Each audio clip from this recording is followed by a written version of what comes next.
All right, and welcome to this special episode of Real Estate Fight Club. This series is called What Would You Do?, where we talk about professional standards, committee, and ethics violations. And today we're going to talk about circle prospecting with Rachel Rreal. Hey, Rachel. Good morning, Jennifer. How are you? I'm not sure. I You're circle not sure. prospect, right? I know this one's going to hurt you. I Maybe.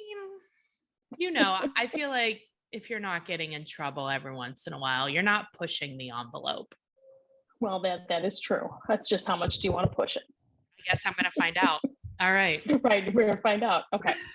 So we're going to talk a little bit about Article 16, which Article 16 reads that realtors shall not engage in any practice or take any action inconsistent with exclusive representation or exclusive brokerage relationship agreements that other realtors have with clients.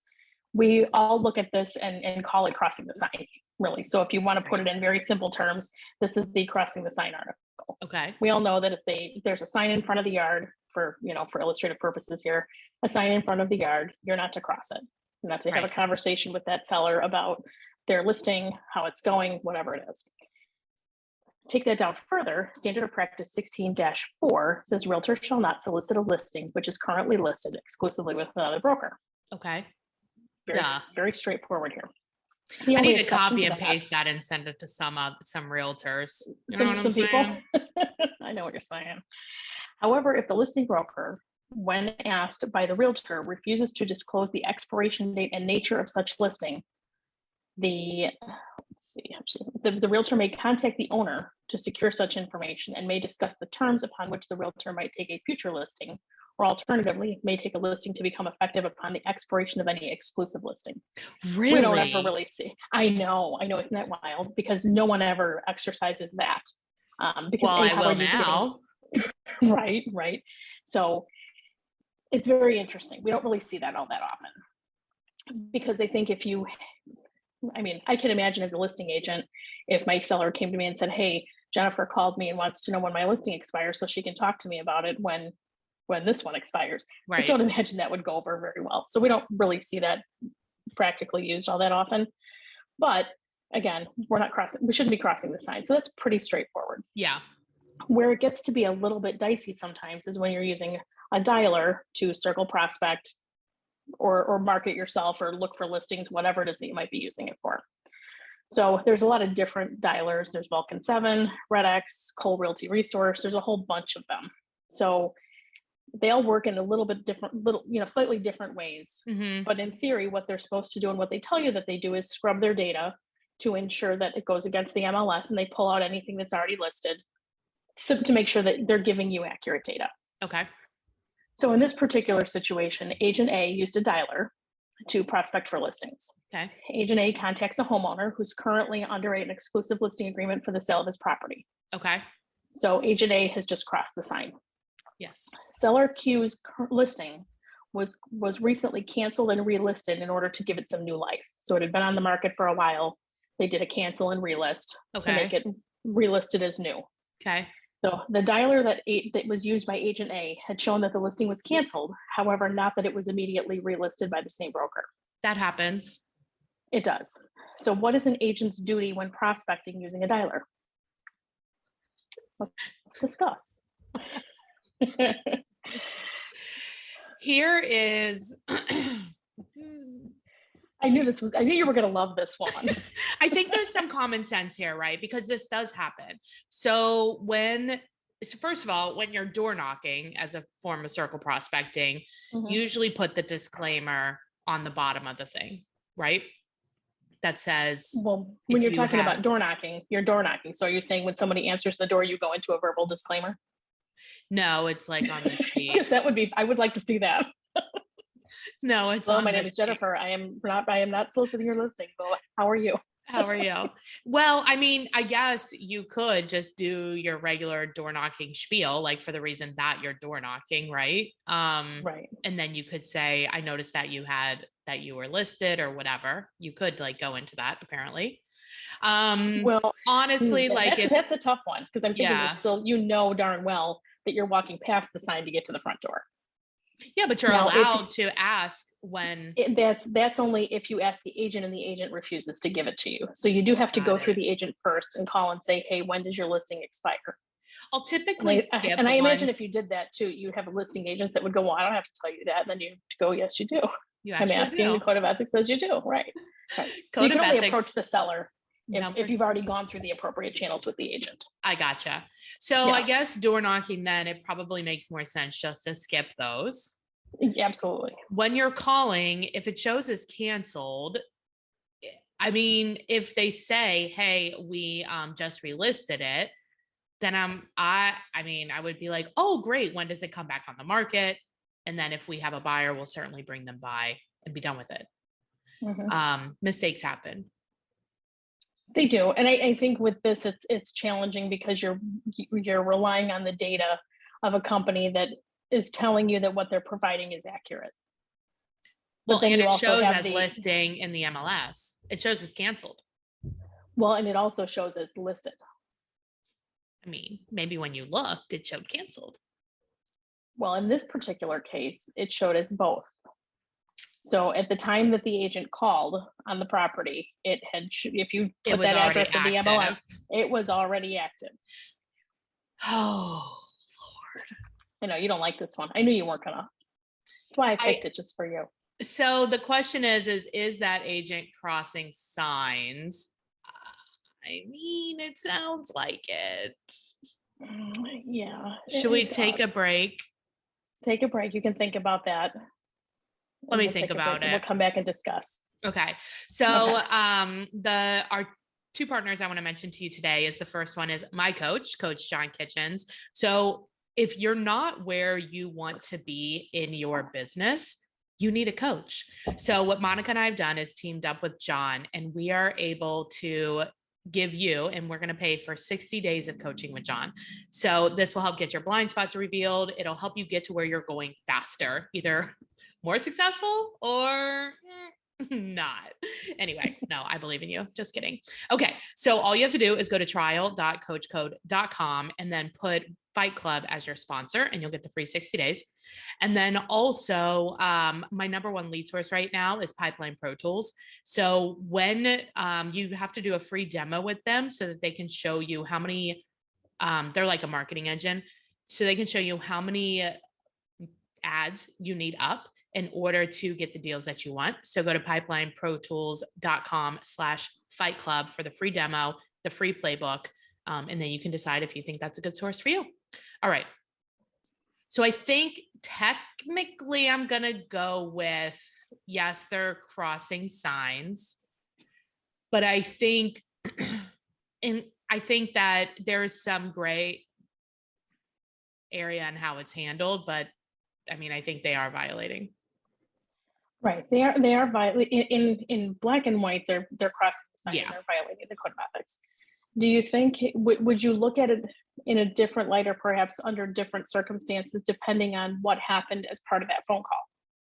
So if agent A is using the dialer, reaches somebody and they say, hey, I'm already on, we canceled and relisted, I'm back on the market. Oh, okay, I'm sorry to bother you. Thank you. Have a nice day. And done. Yeah.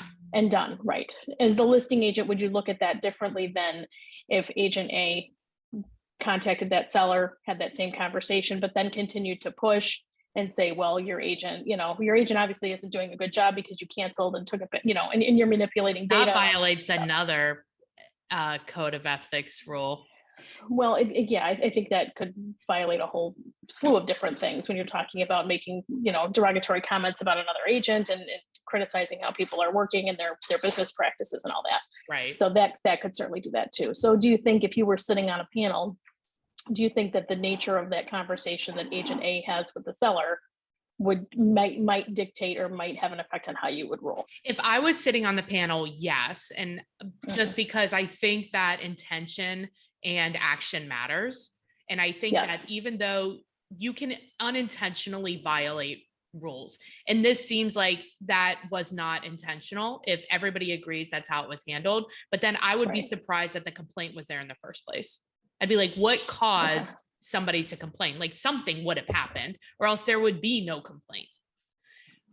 Right. I guess when you look at it, the way it goes through the process is that it goes to a grievance committee first. And the grievance committee looks at the information that they're given almost like a grand jury would. Right. They're not deciding whether or not someone's in violation or not. They're just saying, is there enough information here that I look at that I can say, yeah, I can move it forward? Or am I looking at it going, they're not even giving me enough information for a hearing, therefore I'm going to return it and say it's not going anywhere. Yeah.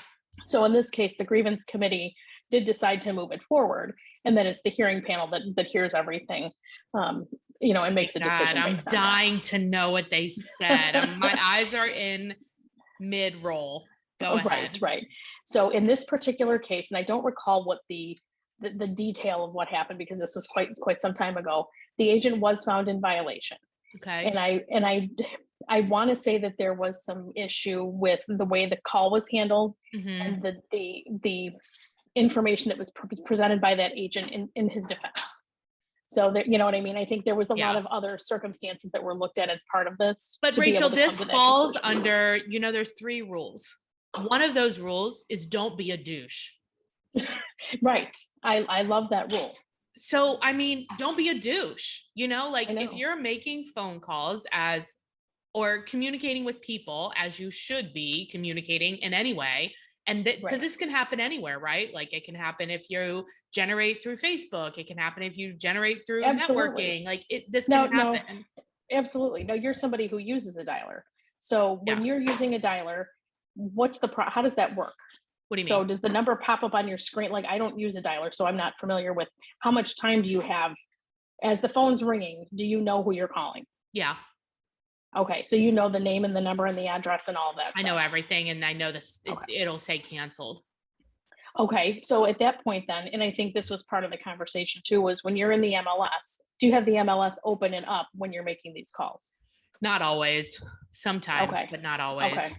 So best practices would state that you have the MLS up, and as our MLS has got a one search bar at the top where you can type in somebody's name, an address, you can type in anything you want and it'll populate it really quickly. So it has happened where I've had it up and then I'll see that it's active. And so if they pick up the phone, I'll just be like, oh, I apologize. I'll either say like I have the wrong number. I got the wrong number. Right. Because why would you put yourself in a situation now where you're like, I'm just calling you and I'm not supposed to be. Have a nice day. Or if it's like, if I don't say that, I'll just say who I am and say, I noticed that it was back on the market. I'll present it to my buyers and I'll bring one by. Right. I'll update my records. Right. Sometimes I'll say, do you have anything else that you're selling? Well, and that I guess wouldn't be a violation. It would not. At that point, you're asking them about business that they might have that is outside of what you're of that listing that they have. Yeah. You could essentially walk up to a house with a sign in the front yard and say, may I help you purchase a home? Yeah, that's what I was about to say next. Like, point. Do you have some place where you're moving to when this home sells? Right. Yeah. Right. So and based on the number of agents that have buyer agency agreements, I'm going to say nudge, nudge, wink, wink. Right. I'm going to say that probably they don't have one, and you might have an opportunity there. But that being said, you keep the MLS window open, and as this information pops up on your screen, you throw the address in, and probably faster than it takes for them to connect the call. Right. You've got the information as to whether or not it's relisted. Yeah. Right. But it's all now we have some ways, like when they do answer, or ways to talk to already listed properties. Was that your intention, Rachel? No, actually it wasn't. It was but not. And when you talk about, it's funny because as I was looking through this too, I thought, this kind of is a good segue into Article 12. Which when you're talking about canceling and relisting a property, depending on what you're doing with that, if you take a property, say you've got a property that's listed for $250,000, you're canceling it and you're literally just redoing that same thing for $250,000. You're not changing anything in it. You're not changing any marketing remarks, no photos, no nothing. You teeter that line of violating Article 12, which is manipulating data to be deceptive purposes. Yeah. So because canceling and relisting, it's not a new listing. You literally just took one and moved it from new or active to canceled. I don't want to talk about how that violates the code of ethics. So we're just going to table. Yeah. Just something to think about. I don't want to think about it. Thank you. I'm good. I plead There's the ways fifth. around that one. Yes. There's ways around that one. Maybe that'll be our Just being next smart one. about it. How to Yes. cancel and relist without violating. There you go. I love it. Part two. Part two. Well, Rachel, that's very interesting. And I think even though not everybody circle prospects, this can apply whenever you're generating leads, however you do it. Absolutely. So what is the, if people have questions for you or they have a referral in Chicago, what is the best way? Best way to reach me is by text message at 630-542-8688 or via email at rreal@dealwithreal.com. Awesome. Thanks, Rachel. Thanks, Jen. See ya. See ya.